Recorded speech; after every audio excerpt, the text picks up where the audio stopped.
आराम से इस तरह की, फिर गवर्नमेंट कट भी कर लेती थी पैसा, तो कई बार वो बंद भी हो जाते थे। बहुत सारे जो थिएटर ग्रुप्स थे काम करने वाले, उन लोगों को नहीं मिलता था पैसा। तो इसके पीछे जो मैं आपको बता रहा था कि एक तो ब्राइनवे का पार्टिसिपेटरी थिएटर प्ले, दूसरा वर्कर थिएटर मूवमेंट जो कम्युनिटी में जाकर के जब प्ले करते उससे आइडिया इन्होंने लिया। एक फेडरल थिएटर प्रोजेक्ट्स होते थे यूएसए में जिसमें टोटल थिएटर होता था, उसमें बहुत सारी चीजें करते, डांस भी हो रहा है उसमें, कुछ पिक्चर फ्रेम भी दिखा रहे हैं कुछ, तो वो बहुत तरह के काम होते थे। जब हिस्ट्री में आप पढ़ते हैं तो इसका भी एक जिक्र आता है। लिविंग न्यूज़पेपर्स में कुछ शहर के जो इश्यूज होते हैं, सोशल इश्यूज जो नेशंस के होते हैं, उसको लिविंग न्यूज़पेपर्स में डिपिक्ट किया जाता था। तो उसका भी असर इसमें आया कि उस तरह के कुछ इश्यूज को डिपिक्शन बना के या उसके झांकी बना के या उसके स्टिल इमेज बना के बच्चों के सामने रखा जाता था। एक जो सबसे इंपॉर्टेंट मेथडोलॉजी जो थिएटर एजुकेशन को मिली वो ब्रेख्ट से मिली, क्योंकि ब्रेख्ट ही एक ऐसे आदमी थे जिन्होंने थिएटर को चेंज किया। क्योंकि दो तरह का कॉन्सेप्ट था, पहले एक एरिस्टोटल का था, एक प्लेटो का था। Aristotle theatre art for art shake और उनका था प्लेटो का आर्ट फॉर लाइफ या सोसाइटी। तो दोनों में तब के दौर में बहुत आइडियाज को लेकर के था, लेकिन सबसे पहले ब्रेख्ट ने फिर 19वीं शताब्दी में पकड़ा कि ये theatre for society, theatre society के लिए कैसे काम करेगा। तो उन्होंने अपनी पूरा मॉडल जो है चेंज किया, थिएटर का प्रेजेंटेशन का मॉडल चेंज किया ताकि दिमाग पे, सोच पे असर करे दर्शकों के। तो उसकी डिटेल में हम नहीं जाएंगे क्योंकि वो बहुत बड़ा विषय है, वो मेन थिएटर में पढ़ते हैं लोग। और एक एजुकेशनल थिएटर शुरू हुआ डोरोथी हेथकोट का, जो कि स्कूल के अंदर जो कैरिकुलम है उसको सिखाते थे। टेक्निक थिएटर एजुकेशन की और ड्रामा एजुकेशन की एक ही थी, तो उन्होंने नया एक टेक्निक या टूल और फिलोसफी शुरू की, तो उसका भी असर इस पे आया। फिर इसके साथ साथ कुछ दिनों के बाद अगस्तो बोल का जो फोरम थिएटर या थिएटर ऑफ प्रेस्ट का नाम सुनते हैं, वो भी एजुकेशनल थिएटर है, वो भी पेडागोजिकल थिएटर है। तो इन चारों चीजों का मिश्रण जब हुआ तो और ज्यादा ये इसकी जो टेक्निक है वो स्ट्रांग हुई। इसके अलावा अब जो है चलता है, अब इस समय जैसे कंटेम्परेरी आर्ट फॉर्म्स बहुत सारे आ गए, तो उसको भी शामिल करें। फिजिकल थिएटर है, साइड स्पेसिफिक है, इंस्टॉलेशंस है, तो आजकल उसको भी थिएटर एजुकेशन ने उसको एडॉप्ट किया। इसमें जो एजुकेशन के लोग थे, जैसे जॉन डिवी का नाम आपने सुना है, जिन्होंने कहा कि लर्निंग बाय रिफ्लेक्टिंग, लर्निंग जो है रिफ्लेक्शन से, जब आप रिफ्लेक्ट करते हैं, जब उसके ऊपर चिंतन मनन करते हैं, तभी आपको बनती है जब आप करते हैं। और पॉल फ्रेरे की क्रिटिकल पेडागोजी जो सभी लोग एजुकेशन की फील्ड में पढ़ते हैं, उसका भी इसमें असर था। एक इवान एलिच थे जिन्होंने डी स्कूलिंग के ऊपर लिखा कि स्कूल कैसे बर्बाद कर देता है हमें, तो क्या करना चाहिए आदमी को ग्रोथ करने के लिए। जॉन होल्ट ने लिखा कि how children learn and fail, बच्चे कैसे सीखते हैं और फेल हो जाते हैं, इस किताब में। तो फिर ये सब जो बैकग्राउंड था थिएटर एजुकेशन का, जो जिसमें ये सारे इनकी फिलॉसफी, इनकी टेक्निक्स, ये सब मर्ज करती है थिएटर एजुकेशन के अंतर्गत। जो इसके प्लानिंग होती है, अच्छा इसमें एक और अंतर आपको समझना होगा। कई बार थिएटर एजुकेशन और ड्रामा एजुकेशन की बात की, ड्रामा एजुकेशन क्लासरूम में एक टीचर बच्चों के साथ डील करता है, जो 40-50 बच्चे होते हैं किसी सब्जेक्ट पे, कैरिकुलम के सब्जेक्ट पे, और उसमें सेम टेक्निक ही यूज करता है जो थिएटर एजुकेशन में होता है। लेकिन थिएटर एजुकेशन में एक्टर टीचर होते हैं जो परफॉर्मेंस के थ्रू बच्चों तक जाते हैं। यानी कि अगर हम ये बच्चे क्या मिस करते होंगे, परफॉर्मेंस मिस करते होंगे, लेकिन थिएटर एजुकेशन में एक ऐसी प्रक्रिया है कि जिसमें एक नाटक को 6 महीने तक तैयार करना, रिसर्च करना, फिर बच्चों तक ले जाना। इसके कई शोज हो सकते हैं, 100, 50, 200, 300 ऐसी कंपनियां कर भी थी कि स्कूलों की कमी नहीं, हर एक स्कूल में जाकर के करते हैं और 50 बच्चों के साथ करते हैं। तो इसका मतलब आप अनुमान लगा लीजिए कि एक ही स्कूल में कम से कम 10-20 शोज हो जाते हैं। तो इसका मतलब अगर आप वो साल भर वो लोग इसी तरह से एक प्रोग्राम बना के साल भर करते रहते हैं। तो हमारे यहाँ भी ये सिस्टम थिएटर एजुकेशन जो हमारी रेपेटरी कंपनी NSD की है वो भी करती है। तो वो साल भर उस प्लेस को रन करती है, अलग अलग स्कूलों में ले जाते हैं। इसमें जो सबसे प्लानिंग में सबसे इम्पोर्टेंट चीज आ जाती है, एज, ऑडियंस कौन सी है, एज ग्रुप क्या है, और हम जो टीचिंग लर्निंग का जो कॉन्सेप्ट रखने वाले हैं उसका पर्पस क्या है, वो क्या टीचिंग लर्निंग बच्चे सीखेंगे हमारे इस पूरे प्रोग्राम में। हम प्ले नहीं कह रहे, प्रोग्राम कह रहे हैं, लेकिन वो प्रोग्राम रोल के थ्रू ही होता है। और उसमें और बहुत सारी एक्सरसाइजेस भी होती हैं जो लर्निंग को ध्यान में रख करके रखी जाती हैं। और हर तरह का इसमें जनरे का थिएटर हो सकता है। इसमें ऐसा नहीं कि सिर्फ एक खास स्टाइल का ही है, नहीं, ये रियलिस्टिक बेस्ड भी होता है, लेकिन बहुत सारी चीजें इसमें शामिल हो सकती है। जैसे इंग्लैंड में कुछ एक दो प्रोग्राम्स के नाम आपको बता सकता हूँ कि जैसे बिग डील नाम का एक प्रोग्राम हुआ उन्होंने किया कि लोकल कम्युनिटी में कैसे डिस्प्लेसमेंट कर दिया गया और उसकी जगह एक मॉल बना दिया गया, एक बिल्डिंग बना दी गई। तो उसमें क्या क्या नुकसान और फायदे थे इसको बच्चे एनालाइज करते कि लोकल लेवल पे। फिर ऐसे स्टडी पाइट जो सेक्स के ऊपर बच्चों को अवेयर करने के लिए था, 16 to 18 ईयर्स के बच्चों के लिए। नेविगेटर एक था जो शुरुआती दौर की ये प्रोग्राम्स हैं जिसमें जो कोल माइन में काम करने वाले मजदूर होते हैं उनको लेकर के था कि बच्चे उनके साथ कैसे एसोसिएट करें, मजदूर और मालिक के बीच में क्या कॉन्स्पिरेसी होती है उसको समझें बच्चे। इसलिए उन्होंने उस वक्त के ये शुरुआती दौर के हैं। अब नए दौर में बहुत नए तरह के एडमिट बॉन्ड करके एक है इंग्लैंड में जो बहुत अच्छा नाटक लिखते हैं, उन्होंने ब्रोकन बॉल इस समय उनका नाटक एक है जो बिग बम कंपनी करती है। तो ये तब से लेके अब तक यानी कि 65 से लेके आज 20th तक चल रहा है ये सब। अब हम आएंगे कि 21वीं सदी में इसके लिए बहुत बड़े चैलेंजेस हैं कि जैसे इंग्लैंड में भी था तो वहाँ पे भी गवर्नमेंट पैसे कट कर लेती है, गवर्नमेंट बदलती है तो कट कर लेते हैं। किसी को लगता है ये ज़रूरी है, किसी को लगता है ये ज़रूरी नहीं है स्कूल में। फिर प्रोग्राम भी बहुत अच्छे नहीं बनते थे, फिर कंपनियां कम हो गई, फिर वो जो थिएटर फॉर यंग ऑडियंस जो मनोरंजन के लिए थिएटर वो ज़्यादा पॉपुलर होने लगा। तो ज़्यादा काम ड्रामा एंड एजुकेशन में होने लगा कि स्कूल के अंदर कैरिकुलम के अंदर हो कि मैथमेटिक्स, साइंस, हिंदी, इंग्लिश ये सब थिएटर के थ्रू कैसे पढ़ाया जा सकता है। एक टीचर जब उसके बेहतर काम कर सकता है तो पूरी टीम को इतना पैसा खर्च करके क्यों हम भेजें किसी स्कूल में, तो उसमें पैसे का बहुत लॉस। तो ये सब कई इसके डिबेट हैं, इसके ऊपर हम नहीं जाएंगे। तो 21वीं सदी में एक सबसे बड़ा चैलेंज ये आया कि भाई ये थिएटर और एजुकेशन को अब और कैसे बेहतर बनाया जाए। टेक्नोलॉजी आ गई, ये एक चैलेंज है हमारे सामने। और यंग पीपल जो इस समय क्राइसिस में गुजर रहा है क्योंकि उसके पास बहुत डिस्ट्रैक्शंस की चीजें आ गई हैं। पहले से अब का जो बच्चा है वो बहुत ज़्यादा क्राइसिस में है। उसके पास बहुत बेहतर दिशा भी उसको दिखती है, कंफ्यूजन भी दिखता है, डिस्ट्रैक्शंस भी दिखते हैं। तो में थिएटर एजुकेशन का काम क्या होगा, इसके ऊपर कई लोगों ने विचार किया कि इस समय बच्चों को सबसे ज़्यादा इमेजिनेट करने की ज़रूरत है, इमेजिनेशन की। बच्चे अपना सोशल रोल समझें, बच्चे अपने इस ग्लोबलाइज वर्ल्ड को, क्योंकि अब ग्लोबली एक दूसरे के साथ कनेक्ट हो गए, जैसे हम कहीं किसी से भी बात कर सकते हैं, किसी से भी कनेक्ट हो सकते हैं जो ग्लोबलाइजेशन का एरिया है।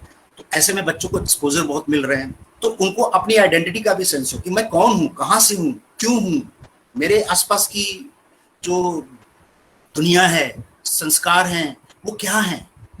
तो ये सब चीजें उसको समझ में आए। और रोल ऑफ क्रिएटिविटी, क्योंकि एक बात और कही गई है 21वीं सदी में कि आज के दौर में अब आज से कुछ साल बाद दुनिया कैसी होगी किसी को नहीं पता। अभी 20 साल में दुनिया इतनी चेंज हो गई, हमें नहीं पता, हमारे सामने ही सब कुछ चेंज हो रहा है, बहुत तेजी से चेंज हो गया। 20 साल के बाद दुनिया क्या होगी, नहीं आगे के 20 साल के बाद दुनिया क्या होगी बच्चों को भी नहीं पता, हमें भी नहीं पता। किसी को नहीं पता था कि ऑनलाइन आ जाएंगे, फिर ये हो जाएगा, आगे भी क्या होगा किसी को भी नहीं पता। तो क्या चीज है जो बच्चों को बचा सकती है, वो है उनकी क्रिएटिविटी। और क्रिएटिविटी कहाँ है, थिएटर में ही है। थिएटर ही उनको मौका देगा सोचने का, नए तरीके से रास्ते ढूंढने का, ये थिएटर के अंदर है। तो थिएटर एजुकेशन तो इसी के ऊपर विशेष तौर पे काम करता है। और एक बात और कहते हैं कि ऐसा नहीं है सारे रंगमंच से, नाटकों से कुछ ना कुछ सीखा जा सकता है, लेकिन इसका मतलब ये नहीं कि सारे रंगमंच या नाटक जो है वो एजुकेशन के लिए बने हो, वो मनोरंजन के लिए बनते हैं, वो एस्थेटिक्स, उनका अलग एक एस्थेटिक्स को ध्यान में रख करके बनते हैं। सबका पर्पस अलग है, किसी का कॉमर्शियल है, किसी का एस्थेटिक्स है, कोई एक्सपेरिमेंट करता है, लेकिन यहाँ शिक्षा के लिए, वो भी बच्चों की शिक्षा के लिए। बच्चे उसको के अंदर का जो एजुकेशन है। और यहाँ पे एक चीज और भी समझनी होगी कि ये जो थिएटर एजुकेशन है वो ब्रॉडर सेंस में एजुकेशन की बात करता है। ये नहीं करता कि स्कूल में जो टेक्स्ट बुक पढ़ाया जा रहा है उसी के ऊपर एजुकेशन हो, नो, वो हमारा जो स्कूल सिस्टम है वो टेक्स्ट बुक बेस्ड टीचिंग करता है, ब्रॉडर सेंस में नहीं करता। इसी अब हमें वो नहीं चाहिए टेक्स्ट बुक बेस्ड टीचिंग, अब हमें ब्रॉडर सेंस में एजुकेशन चाहिए, जिसकी बात हम बहुत सालों से कर रहे हैं। जो स्कूलों में जाकर के इसी चीज को तोड़ने की कोशिश थी कि वो ब्रॉडर सेंस में एजुकेशन को देखें, नैरो सेंस में न देखें। स्कूल नैरो सेंस में एजुकेशन को देखता है, इसीलिए उसकी प्रॉब्लम हो रही थी, इसीलिए नई शिक्षा नीति में उसको ब्रेक किया गया। अब आते हैं इंडिया में पूरे विश्व में इसका प्रभाव पड़ा, तो सभी देशों ने अपने अपने हिसाब से थिएटर एजुकेशन को अडॉप्ट किया। भारत में भी 89 में जो नेशनल स्कूल ऑफ ड्रामा है, उस समय कीर्ति जैन इसकी डायरेक्टर थी, उन्होंने एक बैरी जोन थे इंग्लैंड से, इंडिया में अभी भी काम करते हैं, उनको इनवाइट किया कि इस कॉन्सेप्ट को स्टेब्लिश किया जाए एनएसडी के अंदर। तो उन्होंने एक रेपेटरी कंपनी बनाई जिसके अंदर उन्होंने बहुत सारे थिएटर एजुकेशन के प्लेस भी किए, फिर और भी बच्चों के प्लेस हुए जो थिएटर, वो जो टीआई प्रोग्राम नहीं थे लेकिन और भी दूसरे थे। लेकिन इसमें एक खास बात ये रखी गई कि इसको चिल्ड्रन थिएटर से डिफरेंट रखा जाए, मतलब इसमें ये कह सकते चिल्ड्रन थिएटर ये भी है, लेकिन अंतर क्या रहे, क्योंकि कुछ लोग बड़े लोग बच्चों के साथ वैसा ही काम कर रहे थे जैसे बड़ों के साथ कर रहे हैं, तो वो उनके पास मेथोडोलॉजी नहीं है, उनके पास वो फिलोसफी नहीं थी। बच्चे अलग तरीके के जीव हैं, उनकी अलग सोच है, उनकी अलग फिलोसफी, उनकी अलग इमेजिनेशन है, उसको कैसे हम प्राथमिकता दें, उनको जिसको हम कहते हैं चाइल्ड सेंटर, उसको हम कैसे लाएं थिएटर के अंदर। तो उन्होंने इस तरह के वर्कशॉप्स बनाए, परफॉर्मेंसेस बनाई, और बच्चों के साथ थिएटर बाय चिल्ड्रन कैसे होगा ये भी उन्होंने तय किया। वो वैसा नहीं होगा जैसे बड़े लोग बच्चों के साथ कर देते हैं, बड़े लोग उठा करके अपने उसी तरह से कर देते हैं जैसे बड़े खुद ही एक्सप्लोर करेंगे, खुद ही इसको सीखेंगे, खुद ही समझेंगे, क्योंकि बच्चों को यहाँ एक्टर बनाना इंपॉर्टेंट नहीं है, वो तो कला सीख ही जाएगा। यहाँ उसकी जरूरत है उसको एक ग्रोथ देने की, क्योंकि ग्रोइंग चिल्ड्रन है, उसको दुनिया को समझना है, आसपास के रिलेशन को समझना है, कला को भी समझना है, तो उसकी स्किल को भी डेवलप करना है, ये करना है, ना कि उसको एक एक्टर बना के 2 लाइनें रटा करके एक्ट करवा दिया और उसको बना दिया। कल को कलाकार होगा तो बन जाएगा, नहीं होगा तो कम से कम एक ह्यूमन बीइंग, एक अच्छा इंसान तो बनेगा, उसकी फैकल्टी सारी खुल जाएंगी, उसके दिमाग सारे खुल जाएंगे, स्किल आ जाएगी।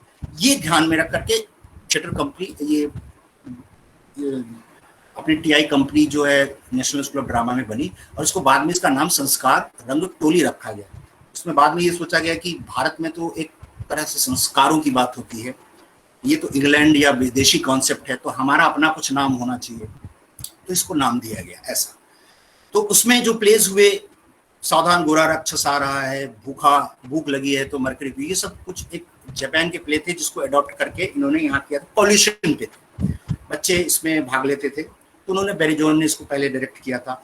फिर एक और माया राव है जिन्होंने पार्टिसिपेटरी प्रोग्राम किए, ये पार्टिसिपेटरी प्ले थे और प्रोग्राम दोनों का मिक्सअप था।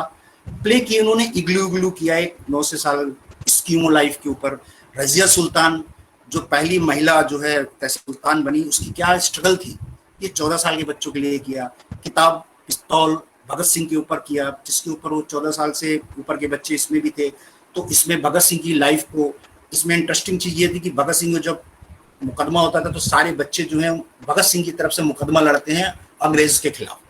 तो वहां बच्चों को एम्पावर किया जा रहा है कि you are as a lawyer, argument आप कैसे करेंगे किसी इशू पे। पूरा नाटक देखा, उन्होंने समझा, और एक आर्गुमेंट, एक अपोजिशन लॉयर के रूप में वो आते थे, और एक्टर भी होते थे जो अंग्रेजों की तरफ से लड़ रहे हैं। तो ये जो बच्चों का दिमाग खोलने के लिए कि आप एक सही चीज के लिए सही आर्गुमेंट कैसे क्रिएट करेंगे, तो वो रोल उनका होता है। ऐसे ही पंडिता रमाबाई एक बहुत बड़ी सोशल रिफॉर्मर थी, जो बच्चों की किताबों में भी 7th 8th में है। उसमें माया राव जी ने नाटक एक बनाया, उसमें ये था कि वो जो उनके रिफॉर्म के लिए जो उन्होंने एक संस्था बनाई, उसको बंद किया। बहुत बड़े बड़े रिफॉर्मर थे उस वक्त, उनसे अगेंस्ट हो गए थे। तो ये लोग, बच्चे लोग उसके अंदर जा करके उसको संस्था को समझ के फिर उसके खिलाफ, उनके खिलाफ आर्गुमेंट करते हैं जो बड़े बड़े रिफॉर्मर थे। यानी कि उस समय की वो बहुत बड़े रिफॉर्मर आप मान सकते हैं, तिलक टाइप। तो तिलक काइंड ऑफ करेक्टर्स बैठे हुए हैं, बच्चे उनसे रिलेट, तो हिस्ट्री को भी समझ रहे हैं कि उस समय क्या ये लोग गड़बड़ कर रहे थे, क्यों कर रहे थे, और आज के प्रेजेंट के बच्चे, आज के समय के बच्चे अपनी सेंसिबिलिटी से आर्गुमेंट कर रहे हैं। तो इस सब चीजों को करने का क्या, इसमें आगे हम बढ़ते हैं, इसमें इस सब चीजों को करने का क्या बच्चों को क्या मिलता है। बच्चे अगर मान लीजिए कोई बहुत स्ट्रिक्ट कैरेक्टर है, उसके साथ वो आर्गुमेंट कर रहे हैं, तो जीवन में जब कभी वो किसी स्ट्रिक्ट व्यक्ति के साथ मिलेंगे तो उनको पता होगा how to deal this one, इस इंसान के साथ मुझे कैसे डील करना है। उसकी एक रिहर्सल, उसकी एक प्रैक्टिस उस प्ले में हो गई उसकी। उसको मालूम चल गया कि ये मदर अगर गुस्सा है या ये व्यक्ति गुस्सा है तो इसके साथ कैसे मुझे बात करनी चाहिए, या कोई मदर फादर के बीच में कोई डिवोर्स को लेकर कोई आर्गुमेंट हो रहा है तो कौन सही है कौन गलत है ये वो जज कर पाए बच्चा। या कोई व्यक्ति के बीच में एक डिबेट चल रही है या कोई झगड़ा चल रहा है तो बच्चा कैसे डिसाइड कर पाएगा कि कौन। थिएटर एजुकेशन वो टूल दे देता है उसको, अगर वो उस प्रोग्राम में पार्टिसिपेट करता है, उसको सोचवाता है कि हमको इस पे भी सोचना चाहिए, हमको इसके भी सोचना, उसकी अच्छाइयों पर भी बुराइयों पर भी, वो काम अच्छा था उसका, ये काम इसमें क्या डिफरेंसेस हैं, तो कई लेवल पे ले जाता है बच्चों को। त्रिपुरा में फिर हमारा ये 1 ईयर कोर्स शुरू हुआ थिएटर एजुकेशन। ये तो हुआ पहले वहाँ अपने रेपेटरी कंपनीज में चला। त्रिपुरा में 12 में यहाँ शुरू किया गया 1 ईयर कोर्स। ये सोचा एनएसडी ने कि जब इतनी इंपॉर्टेंट चीज है, इतनी मेथोडोलॉजी इसकी जरूरत की है, तो क्यों ना इसकी ट्रेनिंग दी जाए ताकि अच्छे और क्रिएटिव टीचर पैदा हों, थिएटर के भी और सब्जेक्ट के भी। तो इसको इस हिसाब से इसको डिजाइन किया गया त्रिपुरा में कि इसको कि जो थिएटर से आए वो चाइल्ड डेवलपमेंट भी सीखे और थिएटर एजुकेशन और ड्रामा एजुकेशन इस कॉन्सेप्ट को भी सीखे। जो आएंगे टीचर वो थिएटर के बारे में भी समझे, थिएटर के एस्थेटिक्स को पहले, फिर इसके बाद क्योंकि वो तो आते हैं तो चाइल्ड डेवलपमेंट और थोड़ा बहुत एजुकेशन की चीजें जानते हैं पर थिएटर नहीं जानते, तो थिएटर उनको भी सिखाओ। तो 2-3 महीने का उनको थिएटर के ऊपर भी जोर दिया जाता है, क्योंकि थिएटर के बिना तो अगर एस्थेटिक्स उनका स्ट्रांग नहीं होगा तो क्लासरूम में या परफॉर्मेंस में या किसी भी चीज में वो नहीं कर पाएंगे काम, क्योंकि बेस ही थिएटर है, ड्रामा है, तो इसकी हर एक बारीकी को समझना पड़ेगा। तो इस तरह से यहाँ पर उसको प्रोग्रामिंग किया गया। थिएटर एजुकेशन नाम इसलिए दिया गया कि बच्चों के साथ एक अलग मेथोडोलॉजी से काम कैसे हो, शिक्षा में काम कैसे हो, ये है।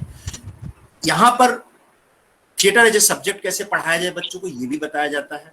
यहाँ पर स्कूल के अंदर जो सब्जेक्ट्स हैं उसको थिएटर के थ्रू कैसे पढ़ाया जाए ये भी बताया जाता है। बच्चों के साथ वर्कशॉप्स कैसे कंडक्ट करनी है, बच्चों के लिए जो theatre adult performing for children है, बच्चों के लिए परफॉर्मेंसेस कैसे बनानी है, उसकी भी अलग अलग फिलोसफी के प्लेस की रिहर्सल भी यहाँ करवाई जाती है। जैसे ग्रिप्स थिएटर है या जैसे लिटरेचर बेस्ड बहुत सारे थिएटर हैं, जैसे आपको पिनक्कियो या इस तरह की, या डिवाइस कैसे किया जाता है बच्चों को, scripted play and non scripted, दोनों तरह की का मेथड क्या है काम करने का बच्चों के साथ। बच्चे अगर थिएटर करेंगे तो उनके लिए किस तरह के दृष्टिकोण की जरूरत है, हमें किस तरह की तैयारी की जरूरत है। तो एक्चुअली चाइल्ड सेंटर्ड होकर के काम करना और पैडागोजिकल थिएटर की समझ रखना, जो हम आपको डिस्कस कर रहे हैं। कई बार क्या होता है कि लोग ये सोचते हैं कि बच्चों के साथ काम करना, हम भी तो थिएटर एजुकेशन कर रहे हैं। नहीं, वो नहीं कर रहे हैं। चाइल्ड सेंटर्ड होना भी थिएटर एजुकेशन नहीं है, वो तो इसकी अनिवार्य शर्त है ही है, लेकिन पैडागोजिकल यानी कि आप उसको सीखने सिखाने के लिए थिएटर टूल को कहाँ ला रहे हैं, कैसे ला रहे हैं और उसके लर्निंग क्या हो रही है, ये इंपॉर्टेंट है। तो इनके ऊपर बेसिक उसका हम लोग का ध्यान यहाँ पे सिखाने का रहता है। तो यहाँ पर भी मैंने भी बहुत सारे प्ले टीआई प्रोग्राम्स डायरेक्ट किए, जिसमें एक प्रोग्राम था अनबोर्न बेबी, जो कि कई बार टीचर्स के पास हम गए तो कई बार वो कहते हैं कि हमें जो बायोलॉजी पढ़ाते हैं उसमें जो रिप्रोडक्शन का चैप्टर है बच्चे ठीक से नहीं पढ़ते, हम भी लोग नहीं पढ़ा पाते, तो हमने उसको लिया रिप्रोडक्शन का चैप्टर और प्लस सोशल साइंस के कुछ चीज़ों को ले करके मिला करके एक प्रोग्राम बनाया अनबोर्न बेबी, जिसमें एक मदर बताती है कि बच्चा कैसे बनता है, कैसे बड़ा होता है, मदर के वूम्स में कैसे बच्चा जो है डेवलप होता है, उस समय क्या साइकोलॉजी होगी मदर की, उसका क्या बायोलॉजिकल चेंजेस क्या होते हैं। तो वो उस प्रोग्राम में वो बच्चे सुनते थे, बैठ करके देखते थे।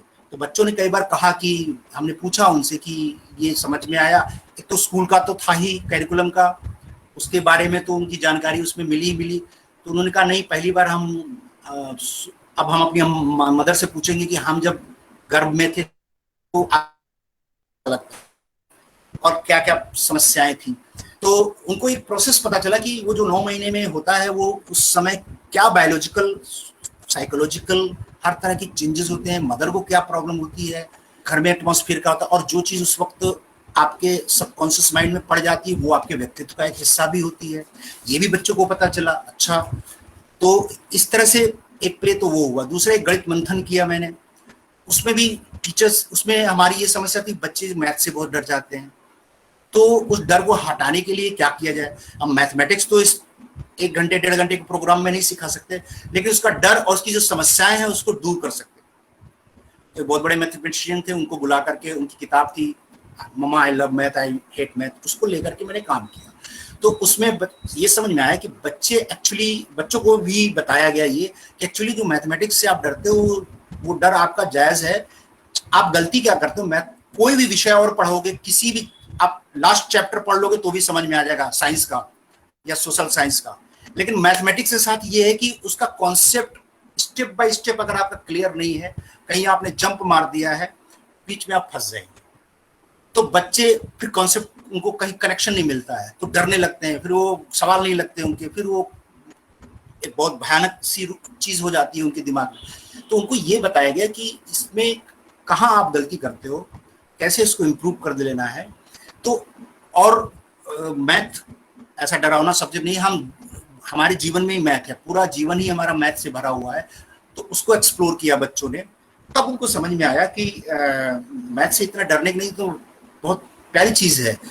तो उस डर को खत्म करने का काम था। इसका मतलब उसमें मैथमेटिक्स सिखाना नहीं था, यही काम थिएटर एजुकेशन करता है। उनको सोचवा दिया कि तुम मैथ को और कैसे डील कर सकते हो और प्रॉब्लम तुम्हारी कहाँ है, तुम कैसे डील करोगे। ऐसे ही मैकबेथ नाटक लिया कि एक राजा अगर मिसयूज कर ले अपने अपने पावर को तो क्या होता है।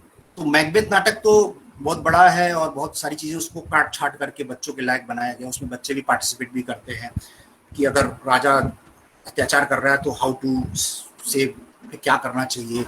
और ये जो क्राउन है ये एक बहुत बड़ी रिस्पॉन्सिबिलिटी है एक राजा की। ये राजा तो बदलते रहेंगे लेकिन क्राउन एक रिस्पॉन्सिबिलिटी है। तो कोई भी किसी भी उच्च पद पे है तो उसकी एक रिस्पॉन्सिबिलिटी है, वो कल को बदल जाएगा, दूसरा आ जाएगा, लेकिन वो अच्छा इंसान होना चाहिए। तो एक रिस्पॉन्सिबिलिटी को समझना चाहिए कि मुझे आज ये मुझे रिस्पॉन्सिबिलिटी दी गई है तो कैसे मुझे अपनी जनता के साथ काम करना है, तो उसका मिसयूज नहीं करना है। मिसयूज करना तो आपको ये भी समझ में आना चाहिए कि जब कोई मिसयूज करे तो आप पकड़ लें तुरंत कि ये मिसयूज कर रहा है, ये जो अथॉरिटी है ये मिसयूज कर रही है, तो आप उसके खिलाफ जा सकते हैं। नहीं तो आप उस मिसयूज को समझते रहिए, आपका ही नुकसान होगा, जनता का नुकसान होगा। तो वो मैकबेथ में बच्चों को काफी कुछ क्लियर होता है। उसका मतलब वो एक पावर थी जो उस समय की थी। आज के समय में किसके पास पावर है, कहाँ है, कैसे है, वो सब कनेक्ट करने की चीज उस नाटक में होती है। कल को भी कोई राजा आएगा, परसों को भी राजा तो सिस्टम है नहीं, अब तो दूसरा सिस्टम है, डेमोक्रेसी का सिस्टम है कुछ दूसरा, तो उस में भी मिसयूज हो सकता है। जिनको पावर मिली है वो मिसयूज कर सकते हैं, तो इसलिए उनके पास कोर्ट होती है जो उनको बार बार ठीक करती है। कोर्ट जो हमारा सुप्रीम कोर्ट है या इस तरह का, किसी भी देश में कोर्ट भी होती है। एक पावर होती है तीसरी, जो कुछ गड़बड़ियां अगर शासक और शासित के बीच में हो रही हैं तो उसको कैसे किया जाए। पहले के जमाने में राजा ही सब कुछ करता था, इसलिए सत्ता पलट जाती थी उसकी। तो वो सब चीजें थी उसमें। तो ये प्ले, और हमारे यहाँ ऑर्गेनाइजेशंस हमारे साथ इस देश में काम कर रहे हैं जो थिएटर बाय मतलब थिएटर फॉर चिल्ड्रन के लिए ही करते हैं। बहुत सारे लोग करते हैं, नंदीकार ग्रुप है जैसे, और येलो कैट कंपनी है, पूर्वाभ्यास है, खिलौना ग्रुप है, बहुत शुरू में काम किया था, दिल्ली में है। इमागो जो बैरिजोन ने अपना अभी भी उनका वो चलता है। तो साउथ में भी बहुत सारे हैं। तो इस तरह से ऐसा नहीं है कि हमारे देश में थिएटर फॉर यंग ऑडियंस के लिए काम नहीं हो रहा, बहुत सारा काम हो रहा है। लेकिन थिएटर इन एजुकेशन का काम नहीं होता है, वो सिर्फ यही पढ़ाई हो रही है इसकी एक मेथोडोलॉजी है जो स्कूलों के लिए बहुत जरूरी है। इसीलिए आज हमें इस बात की खुशी होती है कि न्यू एजुकेशन सिस्टम में इसका जो कॉन्सेप्ट है उसको अडॉप्ट कर लिया है। अब ये चीज पूरे देश में अब जरूरत पड़ेगी कि टीचर को कैसे आप तैयार करेंगे, क्योंकि हमारे जो टीचर हैं जो बीएड में अभी तैयार हो रहे हैं, जो तैयार हो चुके हैं, वो टेक्स्ट बुक पढ़ाने के टेक्स्ट बुक इसके लिए तैयार करते हैं। अब कहा जा रहा है कि क्रिटिकल थिंकिंग, क्रिएटिव थिंकिंग और ये सब सिस्टम, अब टीचर को बदलना पड़ेगा। अब ये भी शुरू हो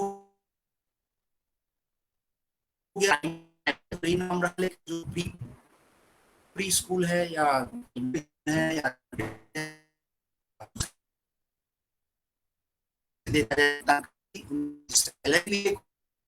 होगी,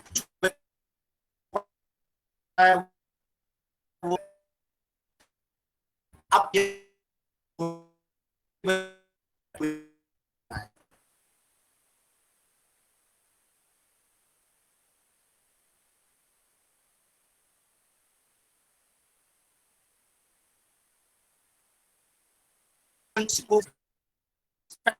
कि साइंस मैथ ये वो यही सब सब्जेक्ट है, बाकी सब बेकार है, ये डांस करना बेकार है, म्यूजिक करना बेकार है, थिएटर पढ़ना बेकार। अब नहीं, क्योंकि न्यू रिसर्च ने ये क्लियर कर दिया है कि जो डांस है उतना ही आपका दिमाग चार्ज होता है डांस में, जितना मैथमेटिक्स पढ़ के करते हैं। तो ये बातें क्लियर हो गई है कि ऐसा कुछ नहीं है, और ये भी बातें क्लियर हो गई है कि पूरे विश्व ने ये मान लिया है कि थिएटर ही अब बचा सकता है। अब देखिए, डांस, म्यूजिक और ये जो कलाएं हैं, जो विजुअल आर्ट है, ये एजुकेशन के अंदर जाकर के काम नहीं कर सकते। क्यों नहीं कर सकते? ये एक आर्ट फॉर्म के रूप में जरूर काम कर सकते हैं। ये जो थ्रू जो काम करना है, आर्ट के थ्रू जो काम करने की बात जो होती है, वो इसलिए कि थिएटर में सारी कलाएं हैं। दूसरा, थिएटर जो है वो एक बहुत ही, जिसको कहते हैं कि क्रिएटिविटी के लिए तैयार करता है। थिएटर एक संदर्भ देता है, जैसे एक संदर्भ देता है तो संदर्भ में कैरेक्टर हैं, सिचुएशंस हैं, बहुत सारी चीजें हैं, इसमें समस्याओं को बहुत सारे तरीके से डील किया जाता है। तो वो जो कैरिकुलम है, कैरिकुलम में जैसे मान लीजिए केमिस्ट्री का मैं उदाहरण दूं, कई बार लोग ये समझते हैं कि केमिस्ट्री जैसे है कि न्यूट्रॉन प्रोटॉन, कुछ बच्चों को न्यूट्रॉन बना दो, प्रोटॉन बना दो, मिला दो, ये हो गया वो हो गया, इस तरह का डिपिक्शन करके भी साइंस पढ़ाते हैं लोग, लेकिन वो गलत है, उस तरह से नहीं करना चाहिए, क्योंकि उससे कोई बच्चों की डिपिक्शन जरूर होता है, मजा आ जाता है, लेकिन उससे कोई बहुत ज्यादा अंडरस्टैंडिंग उनकी नहीं बनती है। अगर एक केमिस्ट किसी समस्या में फंसा हुआ है और उसको सॉल्व करना चाहता है, तो उसको डील करने के लिए बाकी बच्चे उसमें क्या सहयोग कर सकते हैं, तब उसको समझ में आ गया केमिस्ट्री की क्या प्रॉब्लम है। ऐसे तो कुछ भी बना दे, जैसे हमने उसमें क्या था कि हमने शुक्राणु अंडाणु की बात जब चलती है उसमें, तो बच्चे लोग को हमने बताया, हमने अपने एक्टर्स को दिया काम कि कैसे हम क्या करेंगे, तो उन्होंने बना के लाए, जैसे कुछ लोग शुक्राणु बन गए, अंडाणु बन गए, मिल गए, ऐसे करके रिप्रोडक्शन का। हमने कहा ये नहीं बताना है बच्चों को, ये तो वो देख ही रहे हैं और यूट्यूब पे भी देख रहे हैं, सब जगह देख रहे हैं, समझ रहे हैं, उनको इससे नहीं मतलब है। इसका थोड़ा डायमेंशन चेंज करना पड़ेगा। वो इंफॉर्मेशन तो उसमें वो समझ जाएंगे, लेकिन जो ह्यूमन टू ह्यूमन है प्रोसेस एक इंसान को बनने का, वो उनको समझाना जरूरी है। उस प्रोसेस में ये सब प्रोसेस भी, बायोलॉजिकल प्रोसेस भी समझ जाएंगे, फिर सोशल जो इश्यूज हैं वो भी उनको उभारना जरूरी है। तो हर चीज को कनेक्ट करना, जो आज बात फिर इंटरडिसिप्लिनरी की बात कर रहे हैं, तो इसमें वो सब कुछ सुविधाएं हैं। तो थिएटर संदर्भ देता है एजुकेशन को भी, और थिएटर में और नाटक, रंगमंच को भी संदर्भ देता है, यानी कि वो जो नाटक बनते हैं, नाटक के लिए जो संदर्भ देता है नाटक का, वो फिर रंगमंच में परफॉर्म किया जाता है उसमें। तो ये सारी चीजें उसमें आती हैं। तो इसीलिए क्रिएटिविटी थिएटर के अंदर वो टूल है। अब तो इसकी जो पढ़ाई होती है उसमें बहुत तरह की स्ट्रेटजीज हैं, जिसके थ्रू बहुत आराम से बच्चों को क्लासरूम के अंदर डील किया जा सकता है। आप कभी यूट्यूब पे बाहर जाकर, बाहर की दुनिया में जाके देखिए क्या कैसे कैसे काम हो रहे हैं, तब आपको समझ में आएगा क्या है। लेकिन ये सौभाग्यशाली है कि हम त्रिपुरा में, पूरे देश में तो और कहीं ये इंस्टीट्यूट नहीं है, सिर्फ एक ही है। अब करोड़ों लोगों में से एक इंस्टीट्यूट है जिसमें 20 लोगों को सीट मिलती है। इसका जो आइडिया है वो स्प्रेड नहीं होता है बहुत ज्यादा, क्योंकि अभी स्कूलों में जो पास लोग जाते हैं काम करने, उनको ये तरह का माहौल नहीं है। लेकिन अब न्यू एजुकेशन पॉलिसी में ये सारे की जरूरत है। अब लोग दौड़े दौड़े आएंगे इसको सीखने के लिए, चाहे वो प्रोफेसर हो, चाहे टीचर हो, चाहे स्कूल टीचर हो, चाहे थिएटर का भी कोई बंदा हो, अगर वो स्कूल में जाके काम करना चाहता है तो उसको ये बच्चों के लिए तो सीखना ही पड़ेगा। इवन ये बच्चों के लिए नहीं, बड़ों के लिए भी बड़े इंपॉर्टेंट है। एक और थ्योरी बहुत इंपॉर्टेंट है कि जो मिस करते हैं लोग, कि बड़ों के साथ जब आप काम करते हैं तो वहां कॉग्निटिव टू इफेक्टिव काम करते हैं, यानी पहले समझते हैं फिर इसको परफॉर्मेंस की तरफ ले जाते हैं। जैसे मान लीजिए स्क्रिप्ट का उदाहरण दें, पहले आप स्क्रिप्ट रीडिंग करते हैं, फिर इसको रिहर्सल करते हैं, फिर उसके प्रभाव तब धीरे धीरे पैदा होता है, लास्ट में परफॉर्मेंस तक बनती है। लेकिन बच्चों के साथ ये नहीं, बच्चों के साथ उल्टा है। जो ये थ्योरी समझ गया वो बच्चों के साथ बहुत अच्छा काम करता है, करेगा। इफेक्टिव पहले है, फिर कॉग्निटिव है। बच्चे पहले इन्वॉल्व होंगे, तब जाकर के उसको अब समझ में आएगा उनको कि ये क्या इसमें मतलब बना है, इसका क्या मुझे अंडरस्टैंडिंग बनी है। पहले ही अगर आप उनको समझाने लगेंगे, जो काम स्कूल करता है उल्टा करता है, इसी को न्यू एजुकेशन पॉलिसी चेंज करना चाहती है। उनके हिसाब से चलो, पहले उनको इफेक्टिव, पहले उनको इन्वॉल्व करो। पहले जब इन्वॉल्व हो जाएंगे, जब उनकी क्यूरियोसिटी बन जाएगी, देन अंडरस्टैंडिंग उनकी क्रिएट होनी शुरू हो जाएगी, वो खुद भी कुछ प्रयास करेगा। पार्टिसिपेशन उनका बहुत जरूरी है, क्योंकि बिना एक्टिव पार्टिसिपेशन के वो लर्निंग नहीं तो टीचर बोलेगा, बच्चे सुनेंगे, कुछ रिफ्लेक्ट नहीं करेंगे। तो ये जो थिएटर एजुकेशन का जो मेन मूल मंत्र है, रिफ्लेक्शन, पार्टिसिपेशन में रिफ्लेक्शन बहुत जरूरी है। इसीलिए बच्चों को पार्टिसिपेट कराया जाता है सीन के अंदर, पूरे प्रोग्राम में। इसीलिए उनको रिफ्लेक्ट, उनसे पूछा भी जाता है कि आपका इस समय क्या थॉट चल रहा है, क्या अब ये क्या चल रहा है, इसकी क्या फीलिंग है, उसकी क्या थॉट है, तो वो बताते हैं। नॉर्मल थिएटर में आप क्या देखते हैं, प्रोडक्शन आप जाते हैं, देखते हैं, अच्छा था बुरा था करके आप चले आते हैं। लेकिन वो तो खैर बड़ों के, हमारा एक ट्रेडिशनल या मेन स्ट्रीम थिएटर है, उसमें हम कला देखते हैं, बहुत सारी चीजें पहले से जानते हैं, किसी नाटककार के बारे में, किसी एक्टर के बारे में, उसको देखने जाते हैं, और डायरेक्टर के काम को देखने जाते हैं, किसी फॉर्म को देखने जाते हैं, जैसे मान लो फोक फॉर्म देखने जा रहे हैं, या संस्कृत का ड्रामा देखने जा रहे हैं, फिर मॉडर्न में कोई नया फॉर्म आ गया उसको देखने जा रहे हैं। तो कई चीजों को चल रही, बच्चे उस हिसाब से नहीं जाते। बच्चों को अगर इन्वॉल्व कर लिया तो, अब बच्चों के लिए कॉमेडी बहुत प्रिय है। जनरली सारे नाटकों में कॉमेडी का वो, लेकिन जो थिएटर एजुकेशन में बहुत सीरियस प्ले होते हैं, उसमें भी बच्चे इन्वॉल्व होते हैं। क्यों हो पाते हैं? क्योंकि उनको पार्टिसिपेशन, उनको सोचने का मौका दिया जाता है, जो स्कूल नहीं दे पाता है। जनरली स्कूल में रट्टाफिकेशन के साथ काम होता है, तो सोचने के लिए बच्चों को मौका ही नहीं देते, जब उसकी प्रैक्टिस ही नहीं होती है उनकी सोचें, कुछ एक्सप्लोर करें, कुछ नया खोजें, कुछ नया क्रिएट करें। हमारे यहाँ ये जो थिएटर का माध्यम है, इसमें है, क्योंकि ये सामूहिक कला है, बहुत सारे लोग मिलते हैं, सोचते हैं, करते हैं प्रोसेस में भी। और जब हम उनके साथ, मान लीजिए नया बच्चा है, उसके साथ भी अगर हम काम कर रहे हैं, तो भी उसको इस तरफ मोड़ना कि वो डंप ना बैठा रहे, सिर्फ एक्टिव भी हो, इमोशनल भी हो, फिजिकल भी हो, माइंड से भी हो, और उसके अंदर कोई एक सोच और बदलाव भी आए। कोई चीज अगर मान लीजिए उसके अंदर बहुत गड़बड़ चल रही है, दिमागी सोच, तो आपस में प्रियर के जो आप उसके दोस्त हैं या जिसके साथ वो बैठा है, उसके साथ चिंतन मनन कर पाए, फिर उसके बाद एक रिजल्ट क्रिएट कर पाए वो। तो ये सब थिएटर के बहुत ही इम्पोर्टेंट एरिया है। इसमें कंफ्यूजन का एरिया जो था वो भी हमने आपको बता दिया। थिएटर का यूज, उसके टेक्निक का यूज शिक्षा के लिए, सीखने सिखाने के लिए, चाहे वो कैरिकुलम हो, चाहे सोशल इश्यूज हो, कुछ भी कॉन्सेप्ट्स आप उसको ले सकते हैं, वो है। हम लोग इसमें थिएटर एक्सपर्टीज का यूज करते हैं। आप लोगों ने इसके बारे में कम चर्चा होती है, उसको बस 2 मिनट और लेता हूँ, उसके बाद आप क्वेश्चन एयर शुरू कर सकते हैं अपना। आप लोगों ने सुना होगा कि थिएटर के एलिमेंट्स हैं actor, space and actor space, और एक चीज़ और हो जाती है एक्टर स्पेस, स्क्रिप्ट, कुछ लोग टेक्निकल चीज़ें जोड़ते हैं, कुछ लोग क्या कहते हैं ऑडियंस। तो ये सब मिलकर के एक थिएटर का जन्म होता है। मतलब इससे एक थिएटर एलिमेंट्स से आप एक थिएटर की पहचान कर पाते हैं, और उनके मिलने से ही थिएटर रंगमंच जिसको आप कहते हैं वो होता है। थिएटर में एक एक्सपर्टीज की चीज एक और है कि इसका एक इंटरनल पार्ट है, जिसकी चर्चा या तो राइटर के पास होगी या तो निर्देशक के पास होगी। निर्देशक कैसे उसको करेगा, निर्देशन के टेक्निक्स में वो सब आती है, या थिएटर को, एक नाटक को बनाने की टेक्निक्स में आती है। उसमें जो एक्सपर्टीज है, फोकस, जो भी नाटक में जो निर्देशक काम करता है या उसके एलिमेंट्स है, फोकस पहले क्रिएट करता है कि उसका पर्पस क्या है, उसका फोकस बना के रखता है पूरे नाटक, नहीं तो नाटक बिखर जाएगा। कई बार नाटक आपको कई बार नहीं समझ में आते, कई इसलिए क्योंकि उसको फोकस ही बिगड़ा होता है, वो क्या कहना चाहते हैं बहुत कुछ डाल करके रखते हैं। तो अच्छे निर्देशक इस थियोरी को फॉलो करते हैं, फोकस। दूसरा इंपॉर्टेंट चीज आता है कंट्रास्ट। अगर कहीं मूवमेंट है तो स्टिलनेस है, कहीं अगर साउंड है तो साइलेंस है, कहीं अगर हैवीनेस है तो लाइटनेस है।